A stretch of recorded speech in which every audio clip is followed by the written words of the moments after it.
नमस्कार, मी प्रभाकर लोंढे, खडतर प्रवास वर्तमानपत्राचा तथा खडतर प्रवास यूट्यूब चॅनलचा मुख्य संपादक. आज आपण शेकापूरच्या जंगलात म्हणजे रानात आलो आणि या ठिकाणी मला एक शेळ्या पाळणारा, सांभाळणारा, आई वडिलाला साथ देणारा एक तरुण मला दिसला. मला भावला तो. हे तरुण पोरगा आहे आणि हे आई वडिलाला साथ देतोय. तरी साथ कशी देतोय? हे शेळ्या चारतोय आणि शेळ्यातून उत्पन्न निर्माण करतो आणि आई वडिलाला साथ देतो. जो आई वडिलाला साथ देतो त्याला ईश्वर साथ देतो असा नियम आहे. म्हणून आई वडिलाची पूजा करणारा, आई वडिलांना साथ देणारा माणूस किती समाधानानं जीवन जगतो हे आपण विधाते नावाच्या या शेकापूरच्या कार्यकर्ता म्हणण्यापेक्षा एक चांगला व्यापारी आहे शेळ्याचा. त्या पोराला आपण विचारूया नेमकं कशा पद्धतीनं आईवडिलाला आपण साथ देतो आणि काय करतो नेमकं हे सगळं विचारूया. बाळा, तुझं खडतर प्रवास यूट्यूब चॅनलमध्ये स्वागत आहे. मला जाताना तू दिसलाच. तुझ्याजवळ एवढ्या शेळ्या दिसल्या आणि बाबा ही पोरगा कष्ट करतोय आणि आईवडिलाला निश्चित जगवतोय असं मला वाटलं.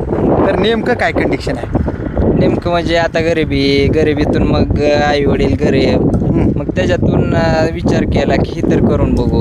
बर. मग ह्याच्यातून परतच्याला चालू झाला. किती दिवस झाले तुम्ही हे करता?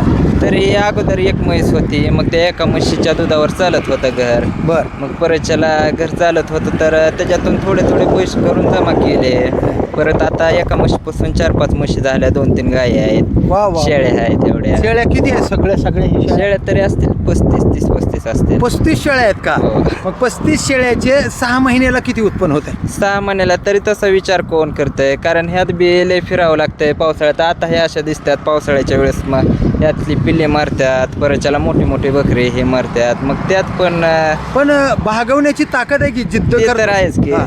कारण गरिबीसाठी काय पण करावंच लागतंय. बरं. गरिबीसाठी काय तर करावं लागते, करावंच धडपड करता. लागतंय. बरं का? मग आई वडिलांना जी साथ देण्याची तुमच्या तरुण पोरावामध्ये आता खरं म्हणतं भावना नाही. आई वडिलाला सोडून मग पुण्याला मुंबईला जगण्यासाठी जाता. पण तुम्ही काय केलं? आई वडिलाला साथ देण्यासाठी आपापला व्यवसाय केला. कारण कसं दुसरीकडे किती बहिणी आहे तुम्हाला?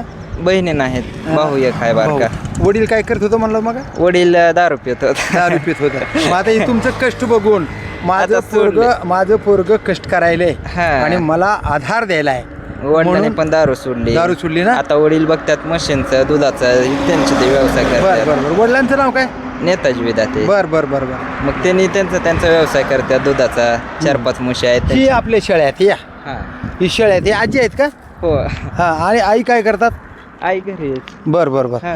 किती शेळ्या आहेत? ही ही पण आहे. ही आईपासूनच हा. म्हणजे हो आई, या 1 मिनिट या की बोला माईकवर. तुम्ही एवढं कष्ट करता.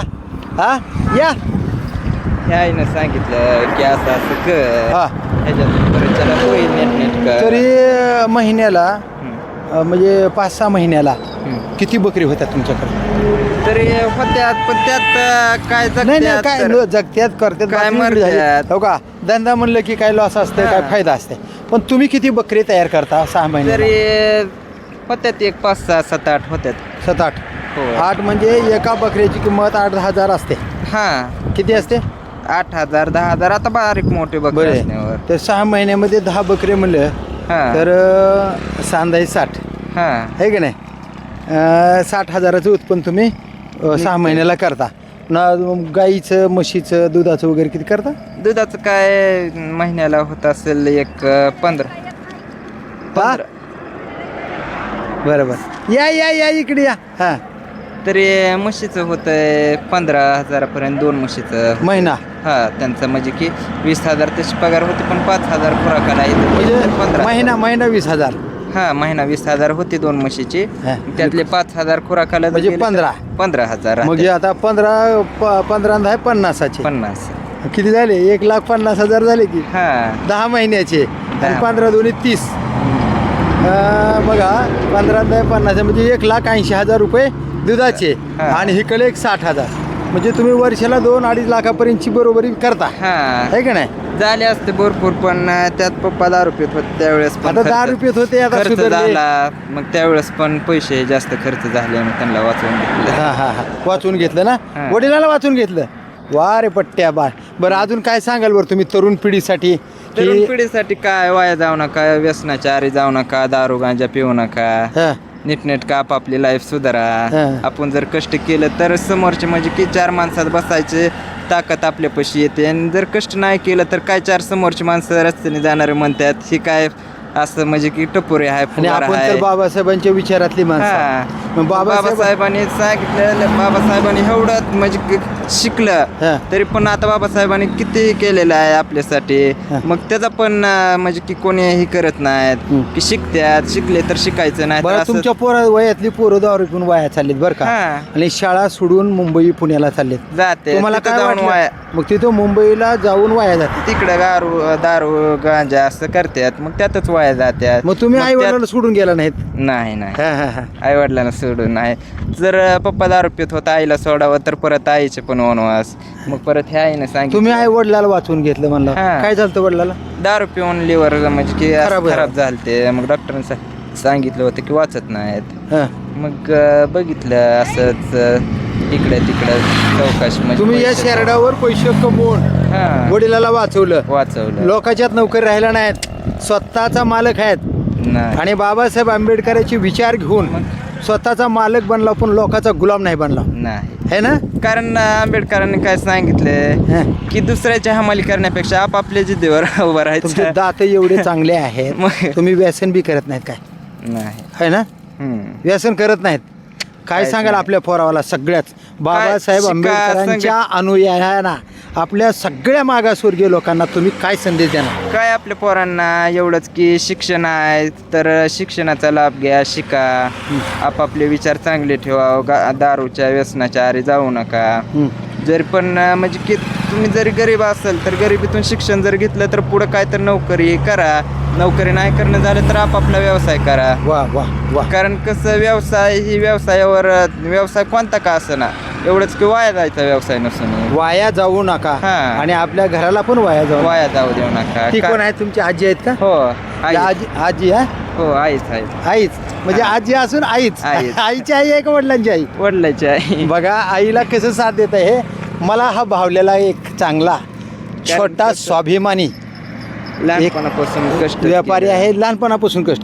किती जसं शिक्षण झालं करते- तुमचं? 10वी, पण 10वीत कसं झालं, पप्पा आजारी होते, मम्मी पेपर दिले, हा. मग मम्मी एकटी होती तर मम्मीला म्हणजे की साथ द्यायला कोण नव्हतं. मग निम्मे पेपर दिल्यानंतर परत शाळा सोडली. शाळा सोडली आणि व्यवसायाला लागला. हा. आता आपल्या मुंबईला पुण्याला जाणाऱ्या लोकांच्या पुढं जाऊन गुलाम होणाऱ्या आणि वाहत जाणाऱ्या लेकराला तुम्ही काय सांगाल? तेच की वाहत जाऊ नका, कारण कोणाची म्हणजे की हमाली करण्यापेक्षा आपापला व्यवसाय, मग तो व्यवसाय कोणता का असना, हा. भले तो ह्याचा टाका, वडापावचा करा, कारण इथं आता व्यवसाय म्हणल्यानंतर काही करा, काही बी करा, पण स्वाभिमानाने जागा. स्वाभिमानाने जागा. आता ही किती लाखाची आहे इस्टेट? तरी असेल एक असेल तरी किती आहेत सगळे शेरडी? तेवढे आता मोजलेले नाही. तरी तरी अरे वा वा. आजी म्हणते तुम्हीच मोपान, तुम्ही सांगा. 2 4 6 2 8 2 10 2 12 2 14 2 16 2 18 2 20 2 22 24 26 28 30 30 2 32 2 34 36 38 40 44 46 48 जवळजवळ 50 शेळ्या आहेत. 50. एक गाय आहे, आणि घरी म्हशी किती आहेत? घरी 4 म्हशी आहेत. आता 2 ही गाई आहेत. सरासरी जर 50 शेळ्याचे 5,000 जर हिशोब काढला तर पाचा किती 25 2.5 लाख रुपयाचं हे भांडवल आहे. आणि घरची म्हशी किती आहेत? घरच्या म्हशी 4. बघा, घरच्या म्हशी 4 किती रुपयाचे ते? एक आहे, एक 1.5 लाखाची आहे, एक हा. आणि एक 90,000ची असेल, आणि बाकीच्या 50. 4. अरे पट्टे, म्हणजे ती एक 4 लाखाचं भांडवल आहे हा, म्हणायचं. 4 4 लाख आणि हे 2.5 लाख, म्हणजे 6.5 लाख. हा. 6 लाखाच्या भांडवलावर हा पट्ट्या स्वाभिमानानं जीवन जगतो. वडील वाहत गेले होते, व्यसनाधीन झाले होते, दारूच्या नादामध्ये वडील वाचत नाही असे म्हटले होते. हा पट्ट्या खचून गेला नाही.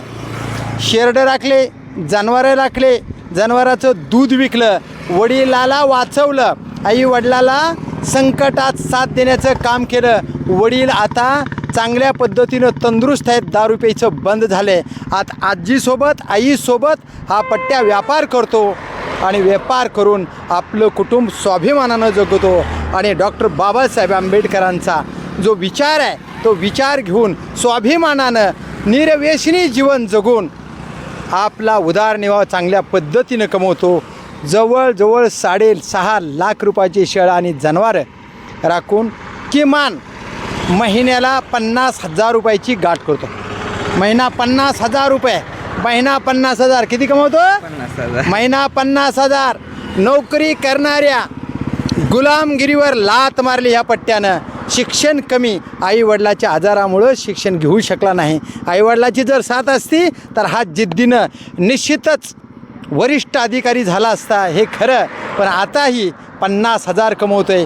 उद्याच्याला महिना 1 लाख रुपये कमवावे अशीच खडतर प्रवासच्या वतीनं या वाघाला शुभेच्छा. बाळा, तुझं नाव काय? राजेश मी लहान म्हणून आरत्र बोलतो, पण तू माझ्या तसं काय? एक बाहुल्याला कार्यकर्ता, बाहुल्याला एक स्वाभिमानी वाघ, याला माझ्या खडतर प्रवासच्या वतीनं खूप खूप शुभेच्छा.